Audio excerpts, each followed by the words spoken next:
নদীর তীরবর্তী একটি জেলা চাঁদপুর। এই চাঁদপুরে একটি অন্যতম পর্যটন স্পট হচ্ছে বড় স্টেশন বা মোলহেড, যেটি হচ্ছে তিনটি নদীর একটি মিলনস্থলকে বলা হয়। মানে তিনটি নদীর একটি মিলনস্থল হচ্ছে এই বড় স্টেশন, যেখানে হচ্ছে এসে মিলিত হয়েছে মেঘনা, পদ্মা আর হচ্ছে ডাকাতিয়া নদী, এই তিনটি নদী। তো এই জায়গাটি আসলে সূর্যাস্ত এবং সূর্যাস্ত দেখার জন্য একটি অন্যতম সুন্দর একটি প্লেস হতে পারে আপনার জন্য। বিকেলবেলা হচ্ছে অসংখ্য চাঁদপুরের ভ্রমণ পিয়াসী মানুষ এবং হচ্ছে অবসর যাপনকারী মানুষ, তারা হচ্ছে এখানে আসে, এসে হচ্ছে নিজেদেরকে এই প্রকৃতির কাছে এক ধরনের সঁপে দেয়।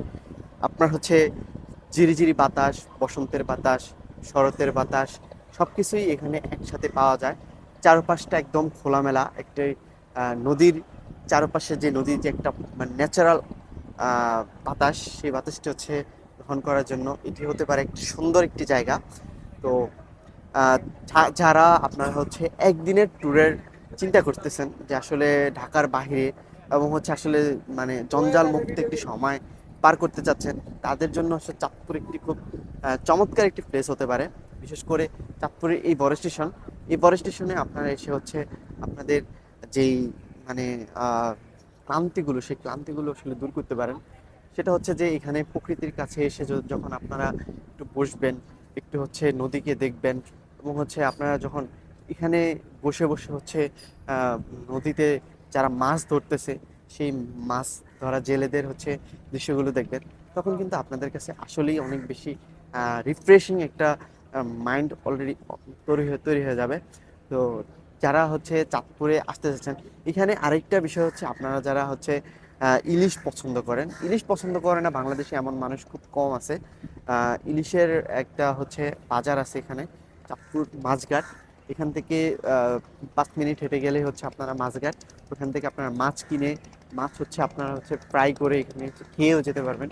তো চাঁদপুরের একদম রূপালী ইলিশের স্বাদ যারা নিতে চান, তারাও কিন্তু এই চাঁদপুরের মোড়-হেডে এসে চাঁদপুরের এই আহ, রূপালী ইলিশের স্বাদ নেওয়ার জন্য হচ্ছে আপনারা এখানে হচ্ছে আসতে পারেন। তারপর হচ্ছে চাঁদপুরের আরো কিছু মানে খাবার আছে, ফেমাস খাবার আছে, সেই খাবারগুলো হচ্ছে খেতে পারেন। এখান থেকে হচ্ছে মাত্র 10 টাকা হচ্ছে শহরে যাওয়ার জন্য ভাড়া। তো সেই মানে সেখানে হচ্ছে যেতে পারেন। এছাড়া হচ্ছে আপনারা এই যে এখানে আছে ট্রলার আছে, এই ট্রলারগুলো ভাড়া করে হচ্ছে আপনারা এখান থেকে হচ্ছে আপনাদের চাঁদপুরের আরেকটি মানে মিনি কক্সবাজার নামে খ্যাত আর কি, চাঁদপুরের মেঘনার চর, সেই মেঘনার চরে হচ্ছে আপনারা ঘুরে আসতে পারেন। তো এছাড়াও চাঁদপুরের যেই মানে নদীর যে একটা মানে ন্যাচারাল সৌন্দর্য আছে, সেই সৌন্দর্যের জন্য একটি বিনোদন কেন্দ্র হতে পারে আপনাদের জন্য এই বড় স্টেশন। তো আপনারা যারা হচ্ছে আসতে চান, দ্রুত চলে আসতে পারেন।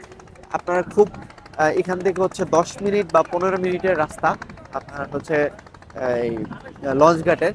তো এই লঞ্চ ঘাট থেকে আপনারা এখানে কিন্তু আসতে পারেন। তো চাঁদপুর খুব সুন্দর একটি জেলা। আপনারা আমার পিছনে জাস্ট ভিউটা দেখেন, এই হচ্ছে বড় স্টেশনের ভিউ। এই হচ্ছে আপনার পিছনের নদী, এটা হচ্ছে ডাকাতিয়া নদী। আমার পিছনে একদম বরাবর পিছনে হচ্ছে যে বড় নদীটা দেখা যাচ্ছে, সেটা হচ্ছে মেঘনা নদী। আর একদম ওই পাশে হচ্ছে আপনার ওইটা ওই দিকে অনেক দূরে মোটামুটি, তো ওইদিকে হচ্ছে আপনার পদ্মা নদীর শাখা আর কি, এখানে এসে মিলিত হয়েছে। তো এই জন্যই মূলত চাঁদপুরকে তিনটি নদীর একটি মিলনস্থলকে বলা হয় হচ্ছে বড় স্টেশন বা মোরহেড। তো আপনারা আসুন, জানুন, দেখুন, ঘুরুন। তো ধন্যবাদ সবাইকে, আসসালামু আলাইকুম।